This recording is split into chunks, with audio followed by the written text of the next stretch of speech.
Candle march निकालकर किया विरोध। जनप्रतिनिधियों ने कहा एनटीपीसी सीपत से बुनियादी सुविधाओं की आस तभी बनेगी बात।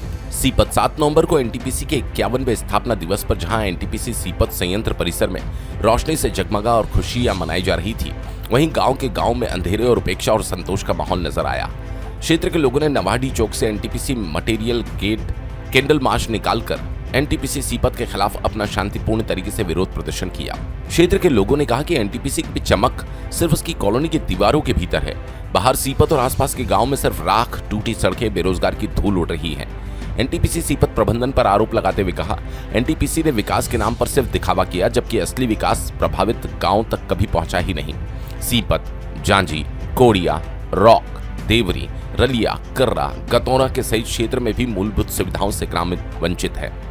न सड़कें सुधरी, न जल निकासी की व्यवस्था हुई, न ही स्थानीय युवाओं को रोजगार मिला।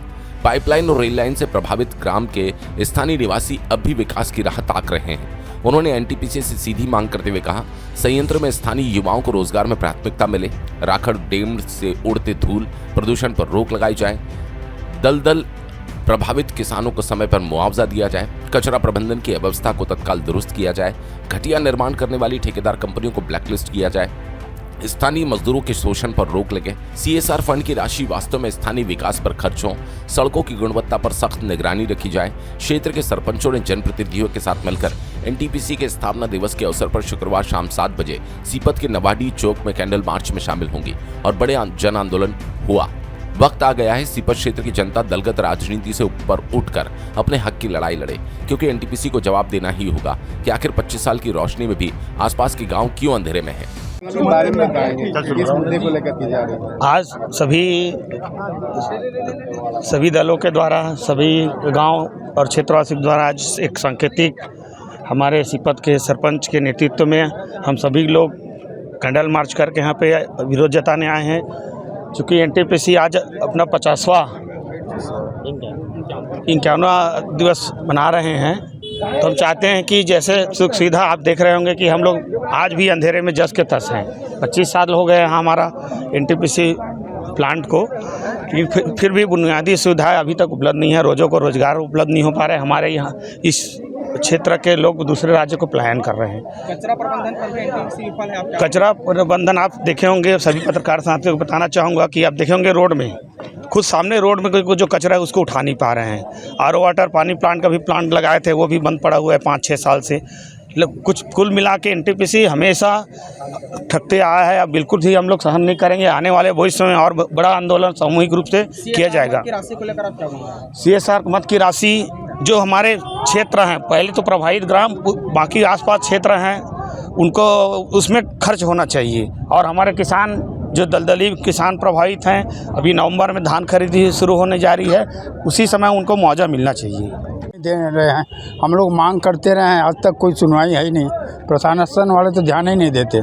प्रशासन वाले को गाड़ी घोड़ा सब रूम सब दे दिए हैं, तो उन लोग कहाँ किसानों के हित के लिए, युवाओं के, बेरोजगारों के हित के लिए कुछ करेंगे। द्विपक्षीय वार्ता होने के बाद भी आप लोगों को कुछ नहीं मिला और न आश्वासन के बाद एनटीपीसी की रवैया भी जस की तरह से, इस पर आपका विचार है? जस की तरह से 3 महीने की बात हुई है, अभी 2-4 दिन बाकी है, देखते हैं क्या करते हैं। उसके बाद हमारा आंदोलन तो चालू रहेगा। यदि आपकी मांगें जल्द पूरी नहीं हो पाएगी तो आप क्या रवैया अपनाएंगे? चरणबद्ध उग्र आंदोलन करेंगे शांतिपूर्वक, जिसमें हमारी मांग को जहां तक हो सके दिल्ली तक जाएंगे, रायपुर तक जाएंगे, जितना हो सके उतना अपने कैपेसिटी तक जाएंगे।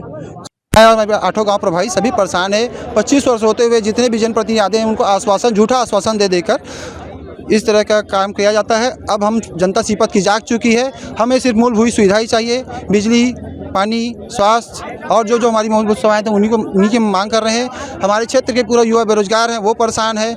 हमने एनटीपीसी जब बना तो कितनी बड़ी कीमत चुकाई अपनी ज़मीनों का दिए है, और उसकी जहरीली हवाओं को हम खा रहे हैं। और हमारे क्षेत्र के 8 प्रभावित गाँव इन सभी चीज़ों से परेशान है। इसलिए आंदोलन आज हुआ है। आगे भी 6 महीने तक हमारी मांगों को पूरा नहीं किया जाता तो हमारे पास इसी तरह सत्याग्रह के रूप में आंदोलन किया जाएगा। प्रबंधन से किसी प्रकार का कोई बात नहीं हुआ। जो बात हुआ किसी में सहमत नहीं हुआ। पिछले बार जन सुनवाई भी में हुआ था कि हर माने गांव को रोजगार देंगे, कम से कम 1.5 करोड़ काम देंगे, वो भी वादा पूरा नहीं किया। हमारी मेन मांगे मुद्दा है कि बेरोजगारी, अब पूरा युवाओं को रोजगार मिलना चाहिए। और पूरा 8 गांव का स्वच्छ नाली वाली सब बिजली तंदुरुस्त व्यवस्था करना चाहिए। किसानों की बात उठी थी, किसानों की बात उठी थी, इस पर आप लोग क्या हेलो, कहना चाहेंगे? मैं देवरी सरपंच प्रतिनिधि रूपचंद रात्रे। मेरा कहना ये है कि एनटीपीसी जब भी हम लोगों को मीटिंग में बुलाया जाता है तो लॉलीपॉप देता है और बोलता है कि हम आप लोगों को काम में सहयोग देंगे, और कुछ काम में नहीं दे सहयोग भी नहीं देता। हमारी पूरी ये कहना है, जवाबदारी से ये कहना कि हमारे जो बेरोजगार लोग हैं उनको, युवाओं को रोजगार दे, यही हमारी मांगे हैं। यदि व्यवस्था जल्द दुरुस्त नहीं होगी तो आप क्या करना चाहेंगे?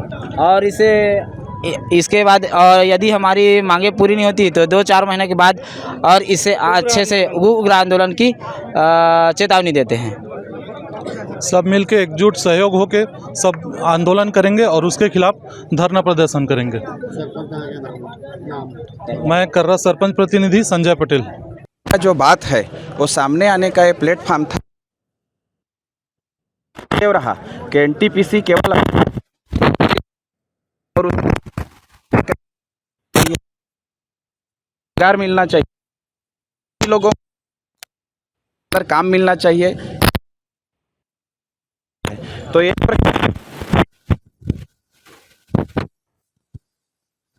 कि एनटीपीसी जो मनमानी करती है और क्षेत्र की मूलभूत सुविधाओं की जो अनदेखी करती है वो सर्वथा अनुचित है। और हम भी भारतीय जनता पार्टी परिवार इस बात का विरोध करते हैं कि एनटीपीसी अपनी मनमानी बंद करे और क्षेत्र हित में मूलभूत कार्यों को और बेरोजगारों के हित में रोजगार के कार्यों को प्राथमिकता दे, तभी बात। भाजपा मंडल अध्यक्ष सीपत। समय न्यूज लाइव प्रदीप पांडे की रिपोर्ट।